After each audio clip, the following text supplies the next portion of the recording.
Buenos días, soy la doctora Lourdes del Rosso, soy profesora en la Universidad de California, San Francisco, en Fresno, y soy directora del hospital, del centro de sueño del hospital, del centro de sueño tanto de adultos como pediátrico. Otras de mis labores, soy la directora de la Academia Mundial del Sueño, que es una entidad de la Sociedad Mundial del Sueño, y también soy secretaria de esta sociedad. Estoy muy agradecida con el comité organizador por la invitación y por la oportunidad de compartir sobre los trastornos del sueño en pediatría. Y sin más preámbulos, vamos a empezar y por los siguientes 45 minutos vamos a hablar algunas pinceladas sobre lo que son los trastornos del sueño más comunes en niños, cómo reconocerlos y cómo tratarlos. Entonces, vamos a empezar a compartir mi pantalla.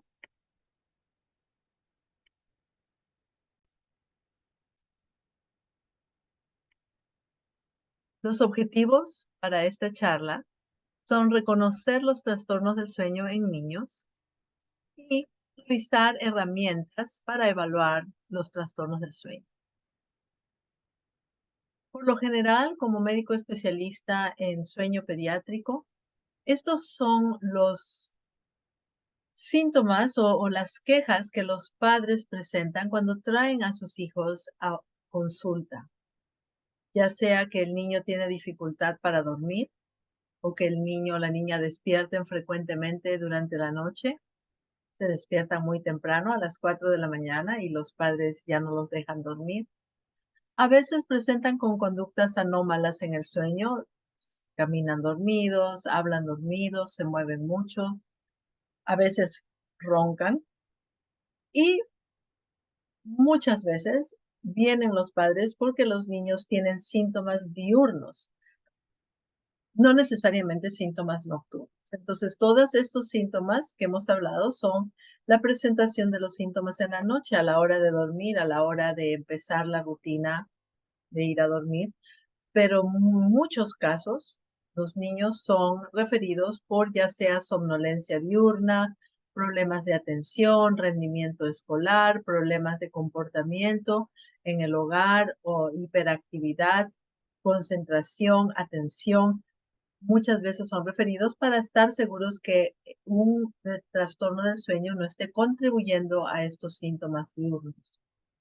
A veces, y no lo he incluido acá, pero muchas veces otros especialistas los refieren, por ejemplo, con pacientes que tienen un alto riesgo de trastornos del sueño, por ejemplo, algunos niños con síndromes, algunos niños con problemas neurológicos, niños con problemas neuromusculares que están a riesgo de tener trastornos de hipoventilación, trastornos respiratorios, otros niños con epilepsia nocturna. Entonces, en estos casos también son referidos los niños porque el especialista lo decide y no necesariamente porque el padre vea un síntoma. Por ejemplo, en los Estados Unidos, la Academia Americana de Pediatría recomienda evaluar con un polisomnograma a niños con el síndrome Down porque estos niños están a muy alto riesgo de tener apnea obstructiva del sueño. También evaluamos con polisonografía a niños con acondroplasia porque tienen también alto riesgo de tener apnea central. Y así hay un grupo de niños, ya sea de alto riesgo, que son evaluados, se vean o no se vean síntomas. ¿Cómo evaluamos los problemas del sueño? Como cualquier otra especialidad médica, tenemos una gama de problemas que pueden afectar el sueño sin ser necesariamente un trastorno del sueño propiamente dicho. Por ejemplo, hay muchas medicinas que pueden causar problemas del sueño. Hay medicinas como albuterol que puede causar insomnio. A veces hay medicinas como los antihistamínicos que puede causar ya sea somnolencia o una excitabilidad paradójica en los niños. Hay también medicinas que pueden alterar, producir efectos secundarios de somnolencia diurna. Condiciones médicas, una asma mal controlada, o problemas de dolor, ya habíamos mencionado algunos, como la epilepsia nocturna, que puede disturbar interrumpir el sueño. Podemos tener problemas de dolores de cabeza, alergias, eczema. Es muy comúnmente sabido que un eczema no controlado eh, despierta al niño con los problemas de la piel. Hay problemas, trastornos psiquiátricos como la ansiedad, la depresión, pueden afectar el sueño y es muy importante que como médicos pediatras estemos al tanto de esto, contribución de los problemas psiquiátricos, condiciones médicas y efectos secundarios de las medicinas. Siempre digo a mis estudiantes que en un examen, por ejemplo, si le preguntan alguna pregunta relacionada con pesadillas, si hay una medicina entre las respuestas, esa va a ser la respuesta, porque hay muchas medicinas que contribuyen a pesadillas. Aspectos sociales son muy importantes. Muchas veces hay un nuevo bebé en la casa que llora, en la noche se despierta y el niño que ya tiene 4 o 5 años también empieza a tener problemas para dormir, pero no es por ningún problema médico, sino sencillamente por la nueva situación social. Los barrios, el entorno social donde vive el paciente puede contribuir mucho, el nivel de caos en el hogar, el nivel de ruido. A veces hay padres que trabajan en la noche y los niños están despiertos hasta las 2, 3 de la mañana mandando textos, o a veces hay barrios o vecindarios que son muy ruidosos o muy peligrosos y también puede afectar al sueño. Entonces el entorno social, el ruido, la luz, el entorno mismo social del hogar, el caos, el grado de caos, de tranquilidad, la rutina de dormir, todas esas cosas van a afectar mucho el sueño de los niños. Pero cuando ya hemos revisado el entorno social, las condiciones médicas, las medicinas, los problemas psiquiátricos que pueden afectar, tenemos también nuestros trastornos del sueño propiamente dicho, que es un grupo de enfermedades asociadas con el dormir, el horario de dormir, que es necesario saber identificar y saber tener un alto nivel de sospecha cuando tenemos. Tenemos un manual, los especialistas del sueño, tenemos el Manual Internacional de Diagnósticos de Trastornos del Sueño, que ya está en la 3ª edición, en inglés por las iniciales ICSD, el International Classification of Sleep Disorders, 3ª edición, publicado por la Academia Americana del Sueño. Este manual divide los trastornos del sueño en 6 grupos principales. Entonces vamos a hablar durante esta presentación de cada uno de estos grupos para que tengan una idea de cuáles son estos trastornos y puedan identificar. Entonces, como médicos general, primario o de especialidad, pueden tener esta imagen, ¿no?, en su oficina, en su escritorio, ir por el diagnóstico diferencial y ver si hay un trastorno quizás del ritmo circadiano o una hipersomnia, trastorno motor, trastorno de respiración del sueño, parasomnia o si es un insomnio. Entonces, brevemente vamos a tocar cada uno de estos trastornos para poder identificar claves esenciales que nos ayuden al diagnóstico. Un trastorno del ritmo circadiano. Bueno, es importante saber que todos tenemos un reloj biológico en el cerebro. Está en el núcleo supraquiasmático, aquí identificado por las letras SCN, por inglés, suprachiasmatic nucleus, que este núcleo supraquiasmático es el reloj de nuestras actividades diurnas y de nuestro dormir. Este reloj determina la hora a la que vamos a dormir. ¿Y cómo lo determina? Las manecillas del reloj son la luz que entra a través de los ojos y tiene unos receptores en la retina y hay este conducto, una vía retino-hipotalámica que va a lo largo de los nervios ópticos al núcleo supraquiasmático, hace un desvío por el ganglio superior cervical a la glándula pineal. En presencia de luz, la glándula pineal no produce melatonina, por eso es la línea punteada. Es un mecanismo negativo. la luz obstruye la producción de melatonina y la oscuridad promueve la producción de melatonina. Entonces, cuando sabemos la patofisiología, la fisiología del reloj circadiano, podemos comprender que necesitamos un ambiente oscuro para poder producir melatonina naturalmente y que todo cerebro normal está en la capacidad de producir melatonina. Yo recuerdo que viajé a Haití en el 2010 cuando hubo el terremoto y estábamos en carpas y oscurecía a las 7, 6:30, 7 de la noche y ya no había luz. Teníamos que dormir en carpas y yo estaba preocupada porque mi horario de dormir por lo general es 10, 11 de la noche.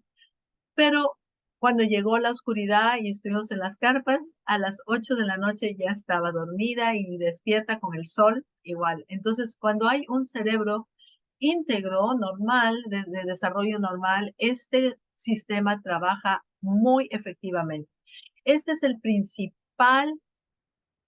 la principal herramienta que utilizo yo para convencer a los padres de la necesidad de tener una rutina de higiene de sueño consistente.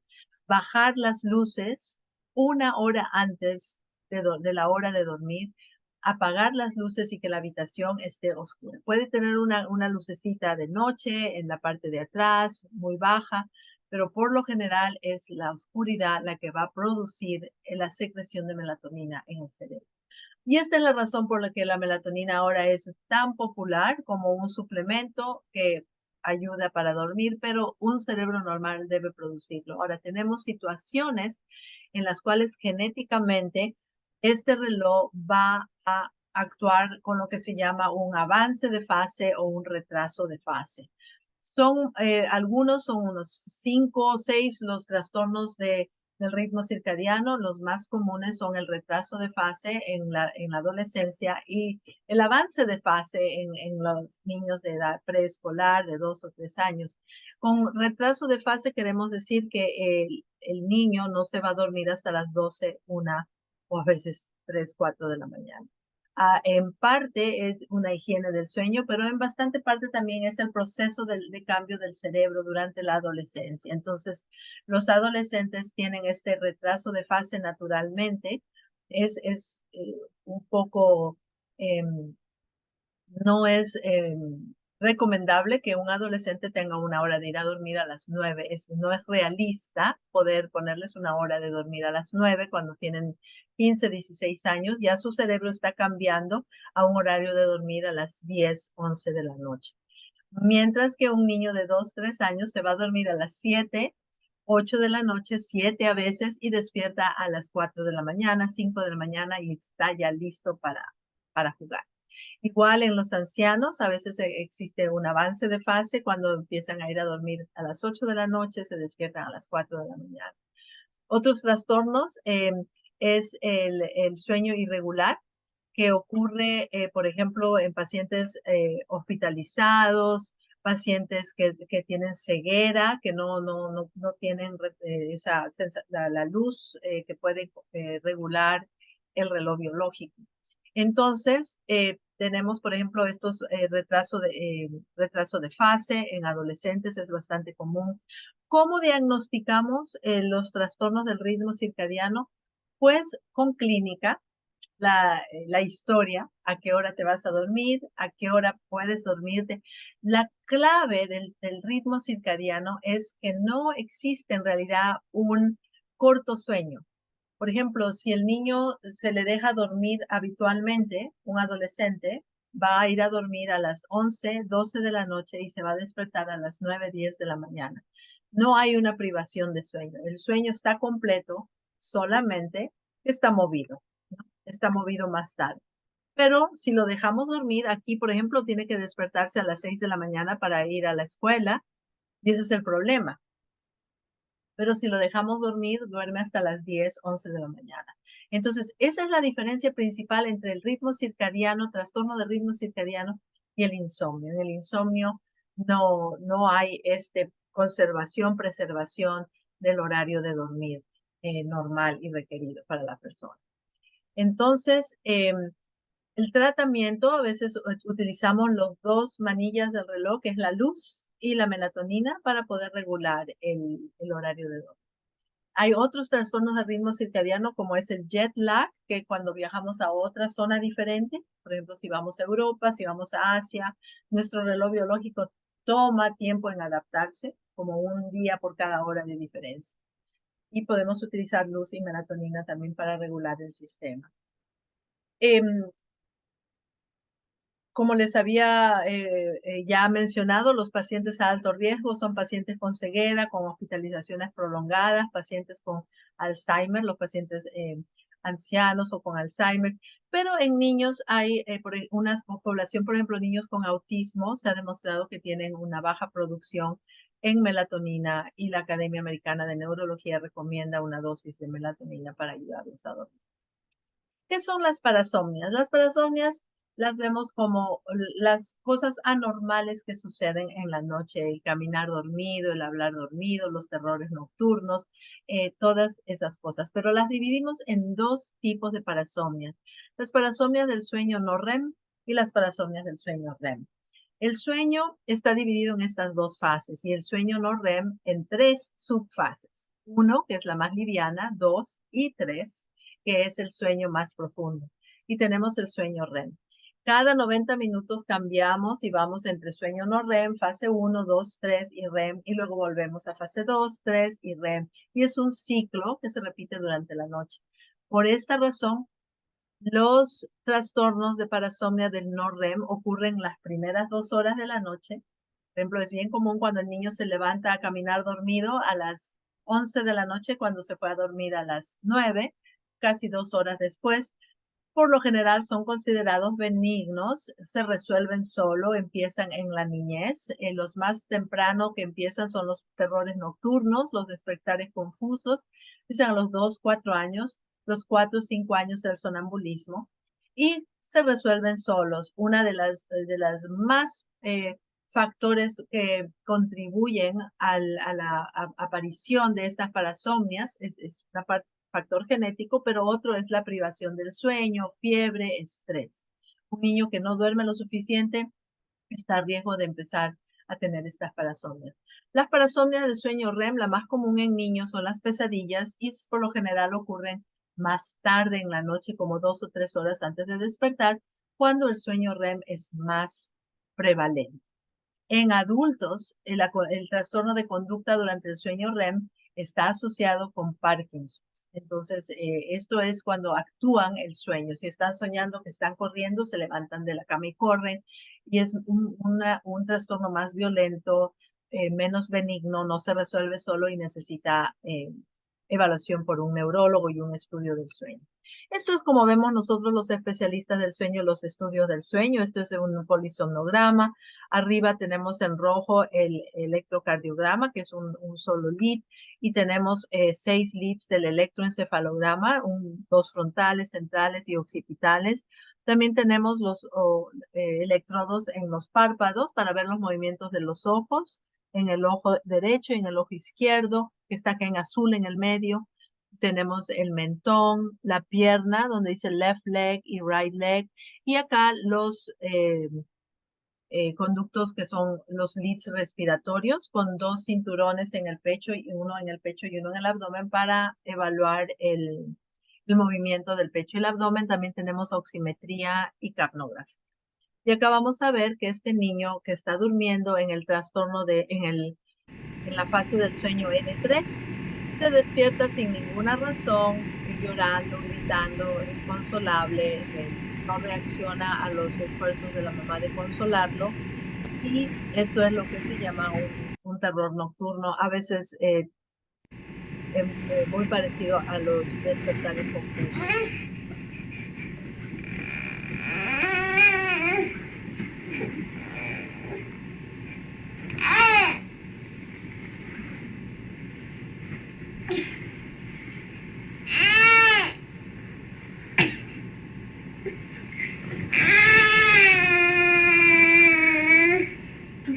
Por lo general, en los terrores nocturnos, el grito es terrible y no responde al intento del padre de consolar. Y podemos ver que el niño continúa en el sueño profundo de N3. Referimos a un especialista cuando sospechamos epilepsia nocturna, en todo caso cuando hay sospecha, cuando los episodios son bastante frecuentes durante la noche y cortos, cuando hay sospecha de otro trastorno de sueño que puede estar contribuyendo a estos despertares, como por ejemplo la apnea obstructiva del sueño, y cuando sospechamos trastorno de conducta durante el sueño REM, que ya les había mencionado, está asociado con Parkinson's en adultos mayores y en jóvenes o niños es muy raro, pero está asociado con problemas neurológicos. Estos son las claves que nos pueden decir que estamos lidiando con una epilepsia nocturna y no una parasomnia, que el evento se repite varias veces en la noche, que es estereotípico, que hay posiciones distónicas, que ocurre a cualquier hora de la noche, no como les había comentado, a las 2 primeras horas o a las 2 últimas horas, que dura menos de 2 minutos y en estos casos se requiere una evaluación neurológica. Continuando con los trastornos motores, esta es mi área de experiencia, de investigación y el área que a mí me fascina trabajar con los niños. Vamos a mostrarles un video de lo que es un movimiento de piernas durante el sueño, otra vez un fragmento del polisomnograma. Y acá vemos un artefacto en la pierna y miremos acá el piecito del niño, cómo se va a extender la dorsiflexión. Exacto, y ahí vemos esa dorsiflexión que se repite cada 20 segundos, 15 segundos, y es lo que llamamos movimientos periódicos de piernas. Entonces, cuando vemos en el polisomnograma estos movimientos periódicos de piernas, les damos un índice que es el número de ocurrencias por hora. En el 80% de los casos están asociados con síndrome de piernas inquietas, pero puede presentarse solo como trastorno de movimientos periódicos de piernas. Y acá lo vemos en otros fragmentos de un polisomnograma. Podemos ver acá el tibialis anterior izquierdo, left anterior tibialis, right anterior tibialis, tibialis anterior derecho, y vemos este artefacto causado por el movimiento. Y en algunos casos puede causar un despertar o interrumpir el sueño, fragmentarlo. Y entonces no produce un sueño sólido durante la noche, sino un sueño fragmentado. El síndrome de piernas inquietas, como había mencionado, estos movimientos periódicos de piernas, puede ser una entidad sola, que es bastante raro, pero puede estar asociado con el síndrome de piernas inquietas. Vemos niños de todas las edades con síndrome de piernas inquietas. Hay que tener un alto nivel de sospecha para niños menores de 5 años que no saben expresar, pero que a la hora de dormir tienen esa sensación en las piernitas, las tienen que mover o piden a la mamá que les soben las piernas. Ojo con los dolores del crecimiento, puede haber un overlap con esto. Entonces, los criterios de diagnóstico del síndrome de piernas inquietas incluye una necesidad imperiosa de mover las piernas. Los síntomas aparecen y se agravan en las situaciones de inactividad, como por ejemplo a la hora de dormir, pero también puede ser durante el día en la escuela. Estos niños son catalogados de hiperactivos porque se tienen que levantar y mover o mover las piernitas, o en el cine. Desaparecen con movimientos o actividad. Si el niño mueve, se siente mejor y los síntomas aparecen o empeoran en la noche. Este síndrome de piernas inquietas, para hacer un pequeño paréntesis, está asociado con deficiencia de hierro y chequeamos la ferritina. No he introducido muchas cosas sobre tratamiento, pero ahí les voy a comentar algo poquito, sobre todo de estos trastornos del movimiento. Yo siempre chequeo ferritina y niveles de hierro. Y si los niveles de ferritina son menos de 50, suplementamos hierro oral y en algunos casos tenemos necesidad de suplementar hierro intravenoso. Tengo varias publicaciones de investigación mostrando la utilidad del hierro intravenoso en estos trastornos. Hay los trastornos del movimiento corporal rítmico, que son muy comunes en niños más pequeños, empiezan como a los 6 meses. Son movimientos rítmicos, repetitivos y muy comunes entre la transición entre el despertar y el dormir. Está hipotetizado que son movimientos que son de para relajar, self-soothing en inglés, que adormecen para dormir, entonces cada vez que el niño se despierta empieza otra vez. Este es un movimiento rítmico corporal, pero hay movimiento de cabeza, hay un movimiento que en inglés es head banging, donde golpean la cabeza en contra de la almohada, y en estos casos hay que proteger de que no haya lastimaduras. Muchas veces no es necesario hacer un estudio del sueño, pero si es repetido mucho durante la noche o si hay alguna lastimadura, a veces está exacerbado por la presencia de un trastorno, otro trastorno del sueño como la apnea obstructiva del sueño.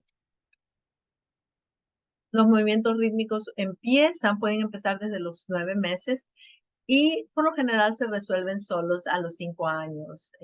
Solo el 5% perdura pasado los 5 años. A los 3 meses, un 43%, casi varios niños tienen estos movimientos rítmicos. Es hereditario y el tratamiento es la prevención de las lesiones y estar seguro que no haya otro trastorno que pueda estar exacerbado.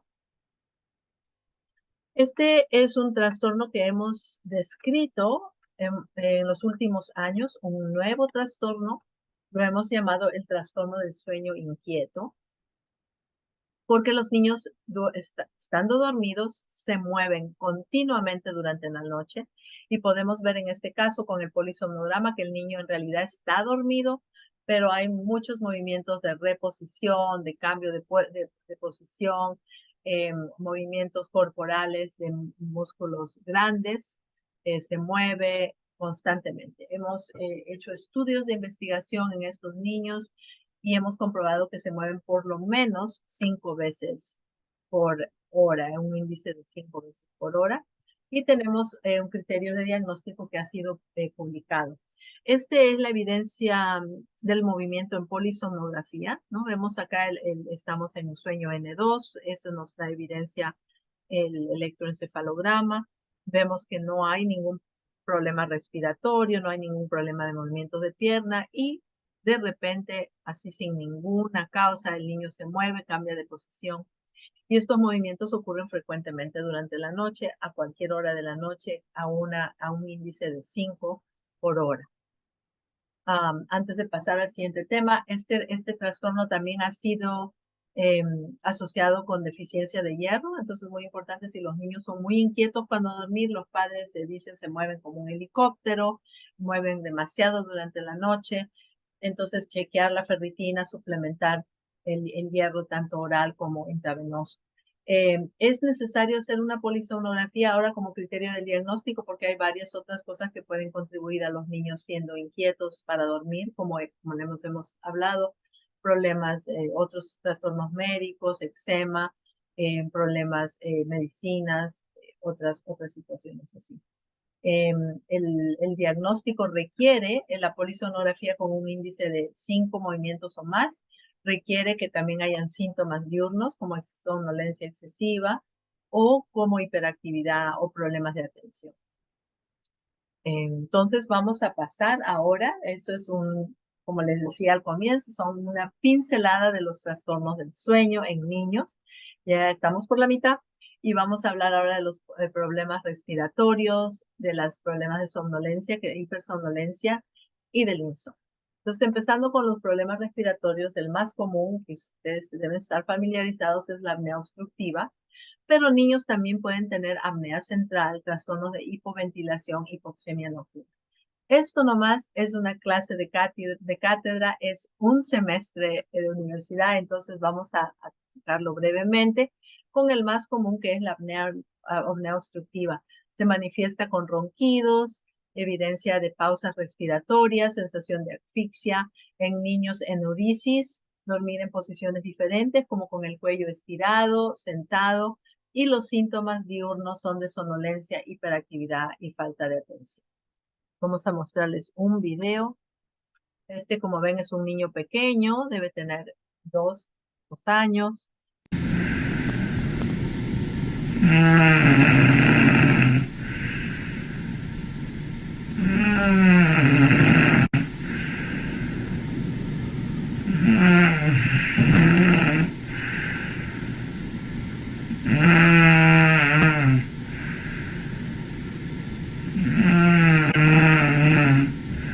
se concentren en esta parte de aquí de la respiración y ahora van a ver que el niño deja de respirar y la línea acá está una línea plana, no hay este esfuerzo, esta respiración. Las líneas del pecho y del abdomen sí hay movimiento, tratando de abrir la vía aérea. Y ahora vamos a escuchar la respiración, hiperpnea y una apnea central porque no hay movimiento en el pecho y en el abdomen y es causada por los bajos niveles de CO2 cuando el niño se despierta y respira rápidamente y provoca una apnea central. Luego empieza otra vez el ronquido.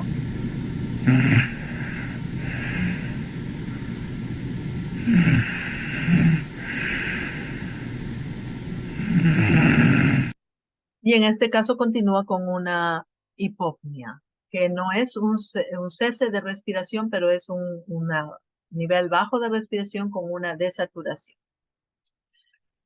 Para el tratamiento en niños, para el tratamiento de apnea obstructiva, en niños es un referido al otolaringólogo porque la razón principal son las amígdalas, hipertrofia amigdalina o de adenoides, pero en niños mayores que ya también tienen adenotosilectomía, el CIPAP, se puede utilizar el CIPAP, puede utilizarse otro tipo de procedimientos quirúrgicos en bebés, también la endoscopía, ahora mucha endoscopía del sueño para identificar el lugar de la obstrucción.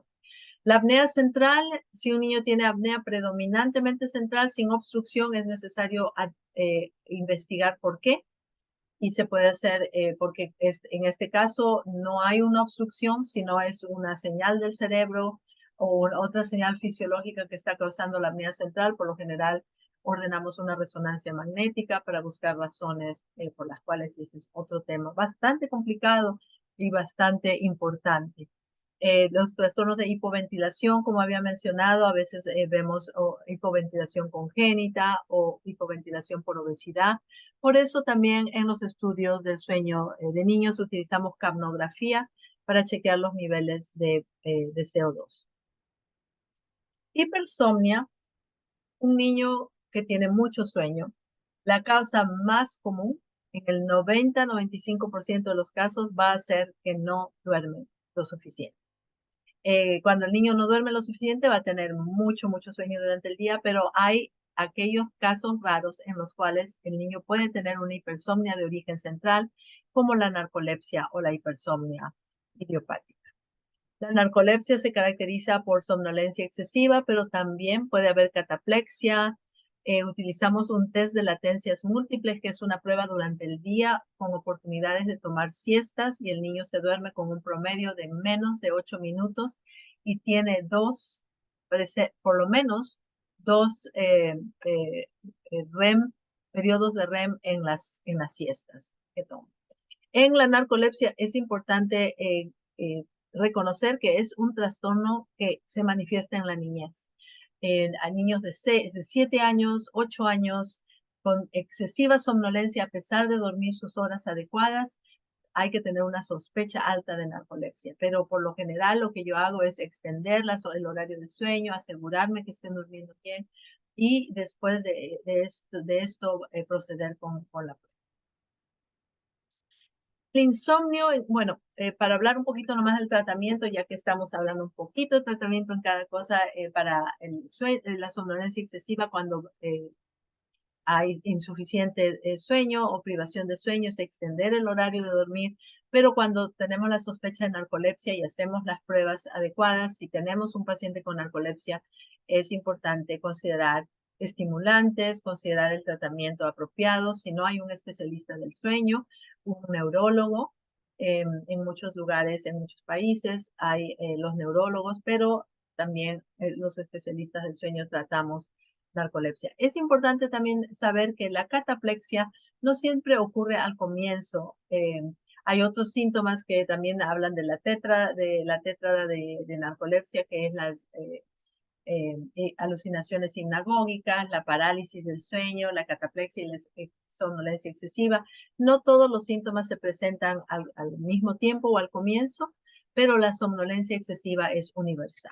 O sea, es el quedarse dormido en situaciones que otra persona no se quedaría dormido, como en una fiesta de cumpleaños, en un juego, mirando un juego de fútbol, en situaciones. El insomnio en niños no es raro, es bastante común tener problemas de insomnio en niños pequeños. Consideramos el insomnio conductual, por ejemplo, la resistencia a la hora de dormir y eh, y también consideramos insomnio de mantenencia del sueño como despertares nocturnos o el retraso del inicio del sueño. O sea, hay niños que ya por conductualmente no quieren ir a dormir, rehúsan ir a dormir, pero hay niños que yendo a dormir no pueden dormir o se despiertan durante la noche o se despiertan muy temprano. Entonces, esas son las características del insomnio. Para ser considerado un problema, el niño tiene que tener la oportunidad de dormir. Si hay mucho ruido en la casa, si los padres están despiertos hasta las 3 de la mañana, el niño no puede dormir porque hay mucho ruido, entonces no es considerado insomnio. También debemos descartar, como habíamos mencionado, el trastorno del ritmo circadiano. Debe tener consecuencias diurnas, debe tener fatiga, pobre rendimiento escolar, problemas de atención, todos los otros efectos para cumplir los criterios de diagnóstico. En niños pequeños de edad preescolar sobre todo, pero también puede ser en edad escolar, hay tipos de insomnio conductuales. Por ejemplo, la ausencia de límites cuando el padre no pone o establece una rutina de sueño y unos límites dentro de la rutina de sueño. En este caso, por ejemplo, quiero otro cuento. Quiero ir al baño otra vez, quiero un vaso de agua, quiero otro vaso de agua, otro cuento más. Entonces el padre debe tener una rutina, el niño debe saber cuál es esa rutina y solamente se leen 2 cuentos, solamente se da un vaso de agua o un permiso para ir al baño. Entonces el niño sabe que son esos límites y no hay extensión de la latencia del sueño. Las asociaciones inapropiadas es cuando el niño se acostumbra o el bebé también se acostumbra a dormir en situaciones específicas que no es apropiada porque no mantiene el sueño. Por ejemplo, durante la lactancia. Siempre recomiendo a las madres dar lactancia mientras que el niño está despierto y poner al niño en la cuna despierto, con sueño pero despierto. Pero no acostumbrar al niño a quedarse dormido lactando, porque después el niño se va a despertar durante toda la noche buscando lactar. Igualmente con mecer o ponerlo en una silla de mecedora. Entonces el niño se acostumbra y no duerme a menos que el padre esté haciendo esta actividad. La higiene del sueño más saludable es poner al niño en la cuna o en la cama con sueño, pero todavía despierto, para que el niño se acostumbre y aprenda a dormir independientemente. Cuando ya está el problema que el niño no se acostumbra a dormir independientemente, tenemos estos tratamientos que se llaman extinción estándar, extinción gradual, que gradualmente quitamos la asociación, establecemos rituales previos, rituales de sueño y educamos a los padres. Educación, debo decir ahí. Entonces, aparte de esto, quería mencionar que muchos de los trastornos del sueño que hemos mencionado pueden ser confundidos como insomnio. Por ejemplo, el niño que ronca y que tiene pausas respiratorias, cada vez que hay una apnea se despierta para respirar y puede ser identificado como despertares nocturnos durante la noche. El niño con piernas inquietas no puede dormir porque tiene síntomas en las piernas que las tiene que mover y puede ser confundido con insomnio. Entonces, una historia de sueño completa es lo mejor que podemos hacer. Es más, yo recomendaría a los médicos primarios, los médicos pediatras primarios, que si hay una sospecha de un problema de sueño, haga una cita específica para hablar sobre este problema. Es imposible hablar sobre el problema de sueño cuando hay un examen físico general o cuando hay una cita para otro problema.